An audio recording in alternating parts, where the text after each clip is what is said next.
Oh man, I'm gonna get in so much trouble. I'm a dumbass. I'm sitting there minding my own business, checking out the old Facebook, and it says, "Hey, check out this $500 fire truck, man. It's only $500. You want to go check it out?" And I'm like, "Of course I want to go check out a $500 fire truck." So I think I bought it. So I'm over here at my buddy Loco's house, and he's like one of the best fabricators I know, and he's also probably easy to blame this on, so my wife doesn't get too mad. Anyway, let's go check it out. We're going to Kiowa, Colorado, me and Loco, and we're going to go pick ourselves up a fire truck, see if we can drive it all the way back to the ranch without getting ourselves too much in trouble. So here we go. All right, here we go. This thing is totally badass. 1967. What was the size of the engine you said again? Well, it's an FWD with a Detroit diesel 2-stroke 671N. Awesome. Well, we're here with Eric right now. I won't put you in the video unless you want to be in it, but here with Eric showing us this amazing 1967 fire truck. We'll be out at the NTD Racing Ranch putting out fires. We make fires all the time, so that's what we're gonna be doing. This thing is so badass. Huge diesel. We pushed the button one time, fired right up. You know, just super happy to be getting a chance to drive this thing away. So wow, so cool.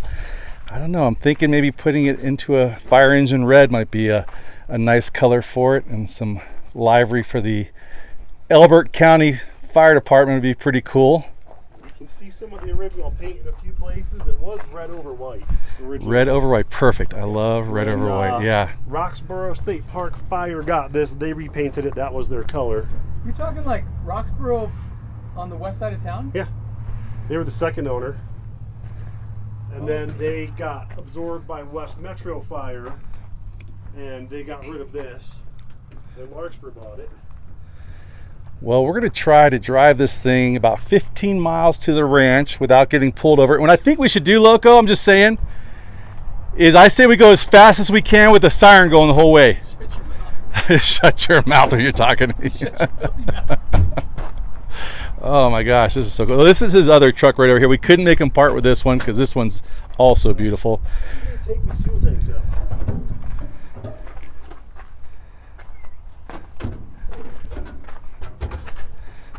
Oh my goodness. What could possibly go wrong? The adventure starts right now. All right, let's go. Hold right there.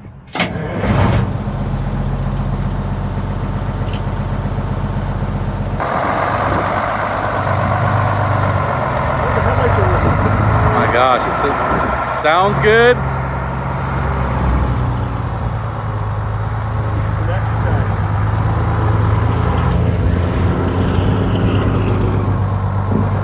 You got brakes? Try to Take a spin, see if you got brakes.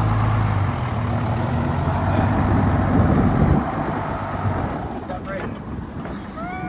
Got brakes.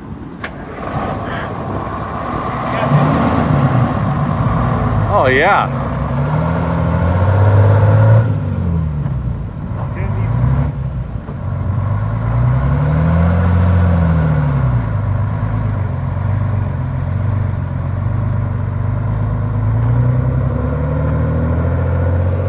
Man, she sounds awesome.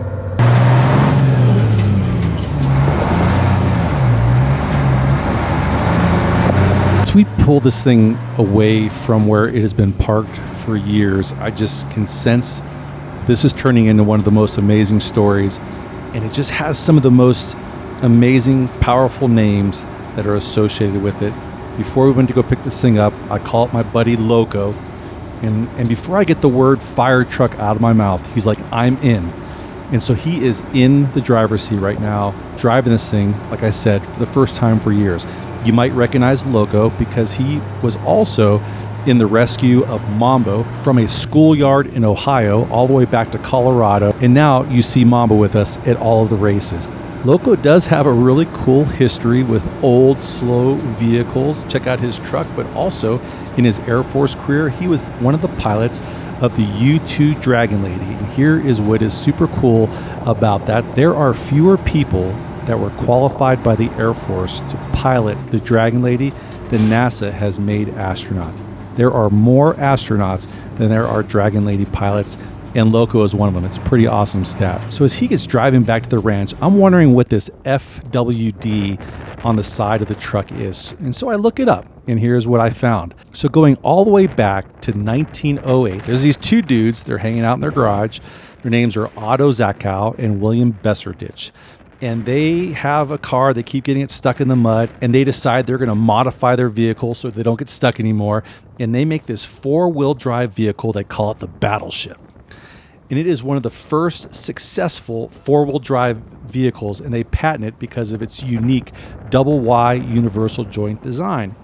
They will form the Badger four-wheel drive auto company, and the next year they will start the FWD, or four-wheel drive auto company. This isn't the first time somebody has attempted a four-wheel drive, but this is the first mass-produced four-wheel drive vehicle. And just in 1909, right around the corner, is unfortunately World War I. However, for their company, the United States Army will order 24,000 Model B trucks. I will guarantee you there's probably a couple of these still out there on the road, and they become legendary for their ability to pull vehicles and people and equipment through muddy battlefields.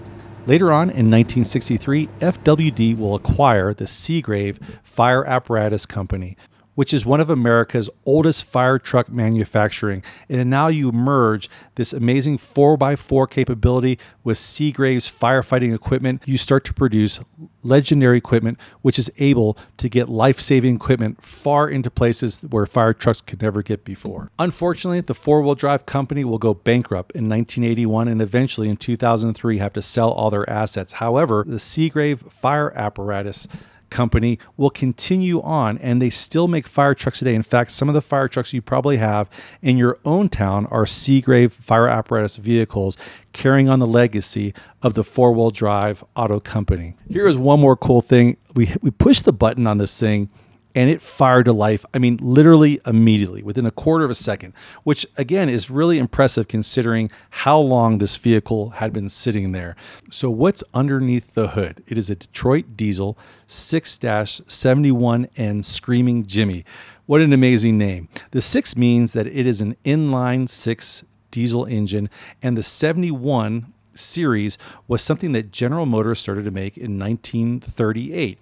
It's naturally aspirated. It is 2-stroke, obviously a diesel, and it was initially used by the military in trucks and also in tanks during World War II. And then after its time in the military, it became a staple in the marine and the construction industry for just the reliability that they were pulling out of this 426 cubic inch engine. Now, I did say that it was a naturally aspirated engine. So it does come with a root blower on the side of the engine, and they say it's not a supercharger, it's just there to produce a little bit of pressure such that they can do the 2-stroke cycle and produce the power in the engine. But in my book, anytime you have a blower on the side of an engine or the top of an engine and it's producing positive pressure into the intake manifold, that is a supercharger. So our fire truck, which I think we're going to call Fuego, has a supercharger on the side of it.